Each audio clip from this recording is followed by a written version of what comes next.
قند و شکر دغدغه‌ای که این روزه خیلی ها دارند و واقعا خوشمزه و دوست داشتنیه، اما بسیار مضره و خیلی ها به دنبال این هستن که جایگزین های مناسب قند و شکر رو پیدا بکنن. امروز در این ویدیو اومدم تا خدمتتون بی‌ضررترین جایگزین های قند و شکر رو معرفی بکنم که حتی در برخی از موارد ضرر که نداشته باشند هیچ، پر از فایده هم برای شما باشند. سلام عرض میکنم، من هم پوریا هستم و خیلی خوشحالم که یک بار دیگه افتخار حضور در برابر دیدگان پرمهر و پرمحبت شما عزیزان دلم رو دارم. هر هفته در این چنل ویدیوهایی با موضوعات پزشکی، سبک زندگی سالم و آشنایی با انواع بیماری ها خواهیم داشت. اگر به این موضوعات علاقه دارید یا میتونه بهتون کمک کننده باشه، حتما چنل رو سابسکرایب بکنید، زنگوله کنار سابسکرایب رو هم فعال بکنید و چنل رو به دوستان آشنا خودتون هم معرفی بفرمایید. اگر ویدیو رو دوست داشتید لایک و کامنت یادتون نره و حتما ویدیو رو شیر بکنید. همچنین اگر به واسطه دکمه تانکس کمکی به این چنل بشه، مستقیما از طرف شما به واسطه گری من به سازمان‌های خیریه‌ای که کمک‌های پزشکی میرسانند اهدا خواهد شد. میپردازیم به موضوع ویدیو امروز. سالم‌ترین قند، چه چیزی رو میتونیم جایگزین قند و شکر بکنیم؟ ببینید، شکر افزوده یکی از مواد غذایی بحث کردنی در صنعت تغذیه است. اگرچه قند زیاد برای سلامتی مفید نیست، بدن میتونه مقدار معقولی از هر چیزی رو، حتی قند رو تحمل بکنه. اما انواع مختلف شکر در بازار باعث سردرگمی میشه.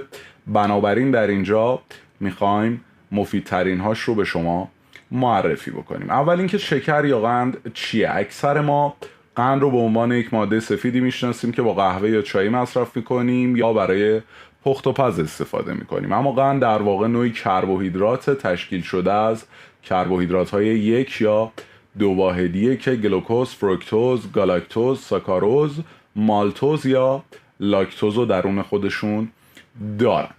قندهای اضافه شده اما در برابر قندهای طبیعی قرار میگیرند و قطعاً باید ببینیم که کدوم یکی از این قندها سالمترن برای مصرف. خب شکر سفید رو که همه شما میشناسید. شکر سفید که عنوان شکر رومیزی هم بهش میدن، متداول ترین شکل شکره و محصول نهایی تصفیه نیشکر با چغندر قنده. بیشتر انواع شکر سفید اصلاح ژنتیکی دارن. از بین تمام انواع این ماده غذایی شکر سفید بیشتر فرآوری شده است. چرا؟ چون رنگ، مواد معدنی و ترکیبات آنتی اکسیدانی اون در فرایند تولید حذف میشه. اما شکر قهوه‌ای یا همون شکر سفید تصفیه شده با مقادیر مختلفی ملاس که رنگ تیره‌تر و مقدار کمی از مواد مغذی رو درون خودشون دارن. هر دوی شکر قهوه‌ای و روشن و تیره حاوی ملاسن. شکر قهوه‌ای تیره غلظت بالاتری از ملاس رو درون خودش داره و مواد مغذی بیشتری داره. قند نیشکر اما به طور مستقیم از نیشکر استخراج میشه. برخلاف شکر سفید، شکر نیشکر هنوز حاوی برخی از ویتامین ها و مواد معدنیه که در ابتدا در آب گیاه نیشکر وجود داشتن. از اونجا که شکر نیشکر هنوز مقدار زیادی ملاس و رطوبت گیاه رو در خودش حفظ کرده، رنگ اون بور تا قهوه‌ای روشن. اما شکر توربینادو گزینه بعدی هستش و همچنین شکر دمیرا. نوعی قند نیشکر خام هستند اینا و کمی کمتر از شکر قهوه‌ای فراوری میشن. شکر توربینادو از اولین فشار نیشکر ساخته میشه و مقداری ملاس طبیعی رو توی خودش حفظ میکنه. این نوع شکر دارای دانه های ظریف‌تر، تیره‌تر و رنگ کاراملی روشنه. مورد بعدی شکر نارگیله. شکر نارگیل از شیره درختان نارگیل با یک فرایند طبیعی دو مرحله‌ای تهیه میشه. شیره از جوانه های گل درخت نارگیل جمع آوری میشه، سپس شیره رو میجوشونن تا آب اون تبخیر بشه. محصول نهایی این فرایند شکر نارگیل. از نظر شیمیایی شکر نارگیل شباهت زیادی به شکر سفید داره. چرا؟ چون 70 تا 79% قند نارگیل ساکاروز، اگرچه اغلب به عنوان منبع خوبی از مواد معدنی از اون استفاده میکنیم، اما مقدار این املاح در مصرف 1 تا 2 قاشق چایخوری ناچیز و محتوای قند زیاد بیشتر از مزایای احتمالی اون هستن، یعنی اونقدر هم که فکر میکنن مفید نیست.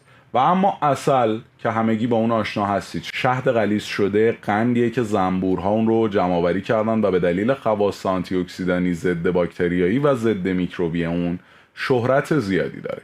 فرهنگ‌های مختلف عسل رو به طور سنتی برای کمک به درمان بسیاری از بیماری‌ها استفاده می‌کنن. با این حال متاسفانه بعضی از عسل‌ها که امروز در فروشگاه مواد غذایی می‌بینیم به شدت فراوری میشن و برخی از اونها با شربت ذرت و فرکتوز بالا ترکیب میشن. بنابراین برای بهره بردن از فواید عسل باید حتما به دنبال عسل طبیعی باشید. اما شربت افرای خالص که از غلیظ کردن شیره درختان افرا تولید میشه، خلاف شکر سفید تصفیه شده است. چرا؟ چون شربت افرا حاوی بسیاری از مواد معدنی مثل منگنز، روی و آهنه.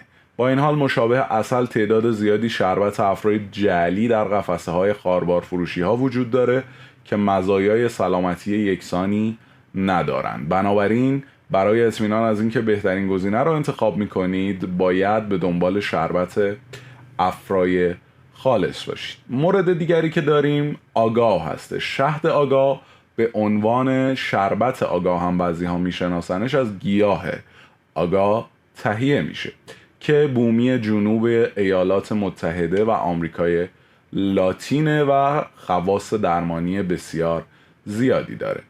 این گیاه تجاری که امروز فروخته میشه به اندازه حالت طبیعی اون خواص تغذیه‌ای مفید نداره.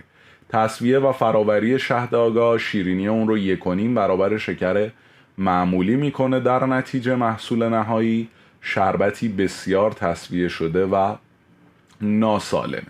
اما سالم ترین قندها کدوم ها هستند؟ با توجه به تنوع زیاد قندها اونها نظر تغذیه بسیار شبیه به همن. همه اشکال قند از گلوکوز، فرکتوز و ساکاروز تهیه میشن. اما قندهایی که غلظت بیشتری از فرکتوز مثل عسل رو در خودشون دارن شیرینی بالاتری دارن. بنابراین برای دستیابی به میزان شیرینی مشابه شکر سفید مقدار کمتری از اونها نیازه و در نتیجه سالمتر هستن و کمتر باعث بیماری های مثل دیابت میشن. علاوه بر این قندهای مایع مثل شربت افرا و عسل آب بیشتری دارن، بنابراین میزان قندشون کمتر از شکر سفیده. قندهایی که کمتر فراوری میشن مثل شکر نیشکر، شکر توربینادو و شکر نارگیل تمایل به داشتن محتوای بالاتری از مواد معدنی و ترکیب‌های آنتی اکسیدانی دارند که هرچند بسیار محدود و ناچیز باشه اما بسیار میتونه مفید باشه. امیدوارم هر جا که هستید سالم و سلامت و به دور از انواع بیماری ها باشید. تا ویدیوی بعدی شما رو به خداوند بزرگ میسپارم. خدا نگهدار.